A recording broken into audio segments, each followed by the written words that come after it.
Dismayado ang ilang fact-checker sa plano ng Meta na alisin ang fact-checking o pagsusuri sa mga post sa Facebook.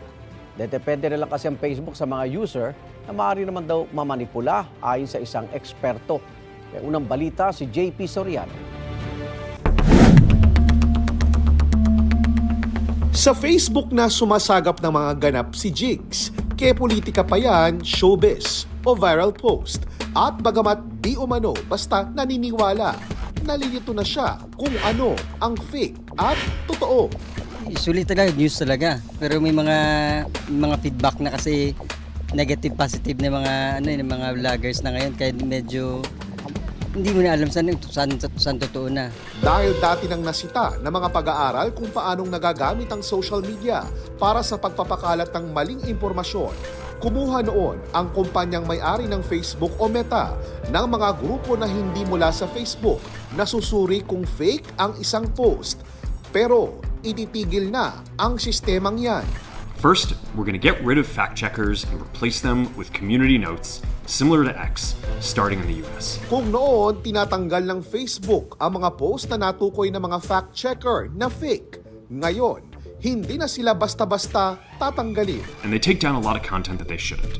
So by dialing them back, we're going to dramatically reduce the amount of censorship on our platforms. Sa halip, pwede na lang sitahin ng mga users ang mga post para makabuo ng Facebook ng community notes na mababasa kalakip na mga ito. Pareho ito sa ginagawa ng X o yung dating Twitter na pag-aari ng billionaire at Trump supporter na si Elon Musk. But the fact checkers have just been too politically biased. So over the next couple of months, we're going to phase in a more comprehensive community notes system. Hindi pa malinaw kung anong mangyayari kung masyadong maraming users ang naniniwalang totoo ang hindi o fake ang totoo naman. Ang isa kong ang nakausap, ganito na ang basihan kung alin ang fake at totoo. Depende rin sa dami ng magagandang comments sa Facebook. Kaya nanghihinaya ang isang global digital media professor. Epektibo para sa kanya kung fact-checker ang magsasabi kung alin ang fake imbis na umasa sa users na maaarian niyang minamanipula.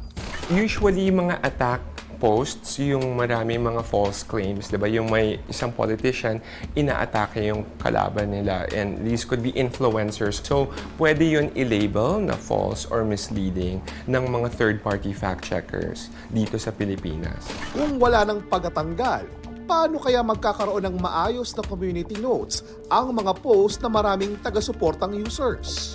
Disinformation actors and disinfo for hire actors will thrive.